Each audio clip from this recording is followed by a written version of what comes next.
मोदी ने बोला एक है तो सेफ है, एक है तो सेफ है।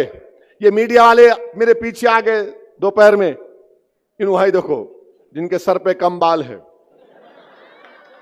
मगर अपने भाई है। I love you. मैं पूरों से मोहब्बत करता हूं। तो उन्होंने बोले अरे बोलो ना भाई, उन्होंने बोले। मैं बोला शाम में इस उम्मीद पर बोल रहा हूं कि बाद में नान खलिया आप खिलाएंगे मेरे को। मोदी बोले एक है तो सेफ है। अब इसका जवाब क्या है मजलिस की तरफ से, असदुद्दीन ओवैसी की तरफ से? मोदी जी सुनो, अनेक है तो अखंड है। मोदी क्या बोल रहे? एक है तो सेफ है। मजलिस क्या बोल रही? मोदी अनेक है तो अखंड है। भारत में अनेक लोग हैं, मराठा है, दलित है, मुसलमान है, क्रिश्चियन है, ईसाई है, ओबीसी है, तमिलियन है, पंजाबी है। यूसुफ एंड बाजार वेडिंग मॉल आपके लिए, आपके अपनों के लिए, आपके चाहने वालों के लिए। जी हाँ, वेडिंग शरारा, खड़ा दुपट्टा, गरारा, पर्ची sharara, palazzo, gown, long frock, silk saris, suits and fancy saris, Pakistani suits, readymade suits, stitching facilities के साथ। अरे भाई, मौका चाहे शादी ब्याह का हो या फिर ईद त्योहार का, आपका अपना यूसुफ एंड बाजार वेडिंग मॉल अब न्यू लोकेशन पर, नामपल्ली बाजार घाट रोड, हैदराबाद। मोबाइल 9493150786। तेलंगाना का है, तेलुगु बोलने वाला है, अरे अनेक है तो भारत अखंड है। मोदी क्या बोल रहे? एक हो जाओ। कैसा होंगे बाबा? कोई अपने कल्चर को छोड़ेगा, कोई अपनी गुजराती तहजीब को छोड़ेगा? तो मोदी चाहते क्या है कि सब भारत की डाइवर्सिटी खत्म हो जाए। ये एक का मतलब यह है। मजलिस क्या बोल रही? हम अनेक हैं तो अखंड है। मोदी एक करना चाहते हैं, आरएसएस एक करना चाहती है। और मैं मोदी को जवाब दे रहा हूं, इंसाफ है तो इंडिया सेफ है, इंसाफ है तो इंडिया सेफ है, संविधान है तो सम्मान है, अंबेडकर जिंदा है तो गोडसे मुर्दा है। मैं हमारे ओबीसी भाइयों को बोल रहा हूं कि इसकी साजिश में मत आओ आप। ये एक की बात कर रहा है, हम अनेक की बात कर रहे हैं। ये लड़ाना चाहते हैं। AF फार्म एंड रिसोर्ट, क्या आप अपनी फैमिली के साथ एक अच्छा वक्त गुजारना चाहते हैं, शहर के शोर शराबे और पॉल्यूशन से दूर अपने चाहने वालों के साथ? तो आपका इस्तेमाल करता है AF फार्म एंड रिसोर्ट, जहां पर आपको कुदरत के बेहतरीन नजारे देखने को मिलेंगे। बच्चों के लिए प्लेइंग एरिया बड़ा ही शानदार और स्विमिंग पूल बच्चों के लिए और बड़ों के लिए अलग-अलग साफ सुथरे पानी के साथ। और यहाँ पर डाइनिंग एरिया और किचन एरिया आपको मिलेगा और नमाज पढ़ने के लिए साफ सुथरी जगह, नॉन AC रूम्स और बहुत ही खूबसूरत hall. For 12 hour charges 9,000, 24 hour charges 17,000 only. Proprietor mister Mohammed Akhtar Hussain. Mobile 7093091165। Manager Mohammed Zafar Hasan. Mobile 8328106632। AF farm and resort, K3 Reddipalli, Moinabad, Telangana. एक के नाम पर सबको लड़ाना चाहते हैं। आप इनकी साजिशों में मत आओ। अच्छा मोदी जी, ये तो बताओ, एक है तो सेफ है, तो आपने क्यों कहा था 2024 के पार्लियामेंट के इलेक्शन में राजस्थान में आपने हिंदू बहनों से कहा था कि आपका मंगलसूत्र निकाल कर मुस्लिम औरतों को दे दिया जाएगा? और आप आज महाराष्ट्र में आके बोल रहे एक है तो सेफ है। फिर मोदी ने कहा आपकी भैंस को लेकर मुसलमानों को भैंस दे दिया जाएगा। मोदी ने कहा था कपड़े देखकर पहचानो। अगर एक है तो सेफ है तो बताओ मोदी, आपके घर से चंद मिनट के फासले पर दिल्ली की सड़कों पर किसका खून बह रहा था, किसको बेघर कर दिया गया था? इसका बात नहीं करेंगे। और फिर मोदी बोलते एक है तो सेफ है। किसने एनआरसी की तायीद की थी? किसने ट्रिपल तलाक की तायीद की थी? किसने UAPA के कानून की तायीद की थी? किसने, जब वक्फ बिल पेश हुआ तो उद्धव ठाकरे के एमपी नहीं थे लोकसभा में, मैं देखा हूं। कोई उद्धव ठाकरे के एमपी नहीं थे लोकसभा में, पूरे बाहर चले गए। जब वक्फ का बिल पेश हुआ तो कौन लड़ रहा था? उस वक्फ के कानून के इंट्रोडक्शन पर असदुद्दीन ओवैसी अकेले लड़ रहा था। और मैं आपको आज दिल की बात बता रहा हूं, मुझे माफ कर देना औरंगाबाद के गयूर लोगों, मैं जब अकेला खड़े होकर उसके इंट्रोडक्शन के खिलाफ लड़ रहा था तो दो दो बार मेरी जबान से निकल गया, इम्तियाज मियां उठो, इम्तियाज मियां उठो, मगर इम्तियाज मियां यहां बैठे थे। मेरे भाई, ये वक्फ का कानून मस्जिदों को छीन लेगा अगर यह कानून बनता है।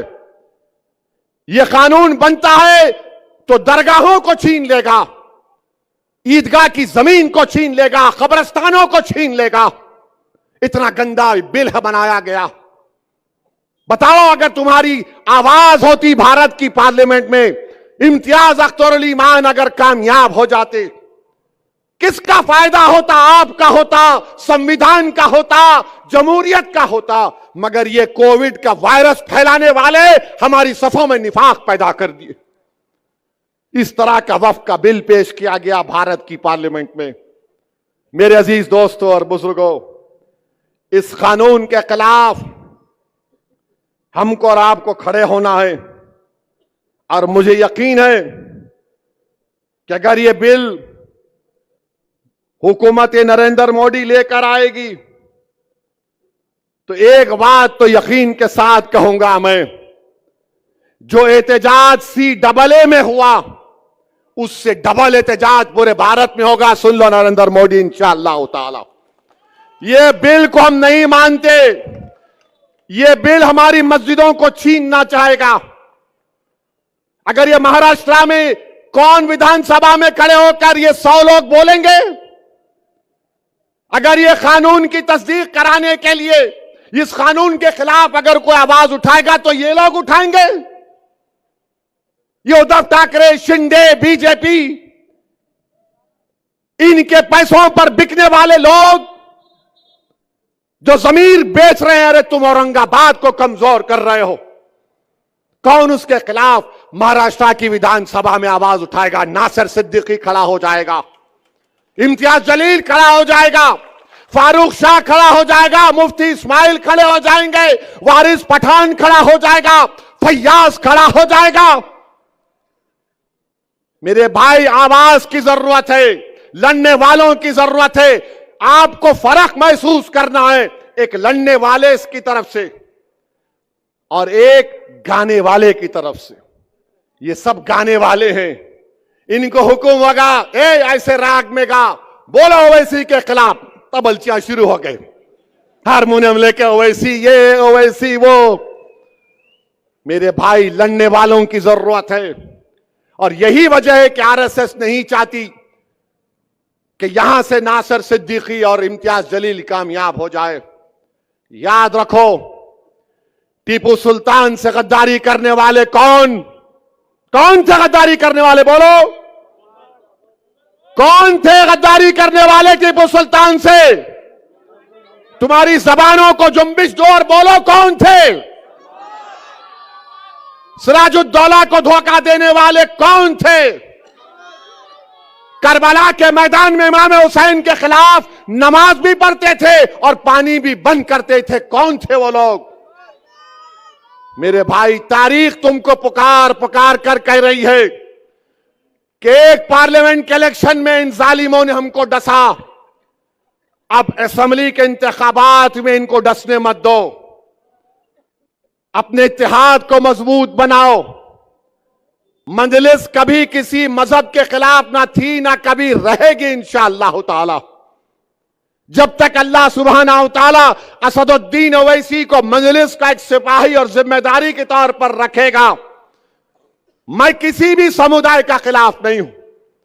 मैं तो दुनिया के कोने कोने में जाकर कहता हूं कि मेरा देश ऐसा है जहां पर हर 100 किलोमीटर पर अलग तहजीब है।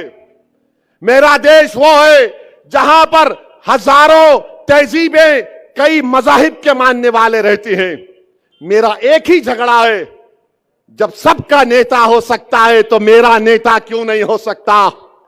जब सबका आवाज हो सकती है तो मेरी आवाज क्यों नहीं हो सकती? जब सब समुदाय अपने अपने लोगों को इलेक्ट करते हैं तो मैं अपनी पार्टी के नुमाइंदों को क्यों इलेक्ट नहीं कर सकता? मेरा झगड़ा एक ही है और मैं आपसे अपील करने आया हूं कि वक्फ बिल आपके सामने है। आपने देख लिया कि एक शिंदे की पार्टी में एक शख्स है जिसने कहा कि मस्जिद में घुस के हम मारेंगे। मेरे भाई बताओ, आप कोई लड़ने वाला ही नहीं है। अब अगर इम्तियाज, नासिर सिद्दीकी, मुफ्ती इस्माइल साहब और फारूक शाह के साथ वारिस पठान और फैयाज ये लोग चले जाएंगे, हमारी दलित कैंडिडेट भी नागपुर में है, ये हमारे मजलिस के लोग जीत के जाएंगे, तो इसको बोलने से पहले सोचना पड़ेगा कि मस्जिद में घुस के मारेंगे। मोदी जी बोलो, इसके ऊपर तुम क्या बोलते? एक है तो सेफ है। अरे ये तुम्हारी पार्टी में है तो सेफ है। तुम्हारी पार्टी का सत्ता महाराष्ट्र में नहीं होगी तो तुम्हारे तमाम के तमाम लोग जो नफरत फैला रहे ये अनसेफ हो जाएंगे। कानून के एतबार से लीगली कानून इनको ऊपर काम करेगा।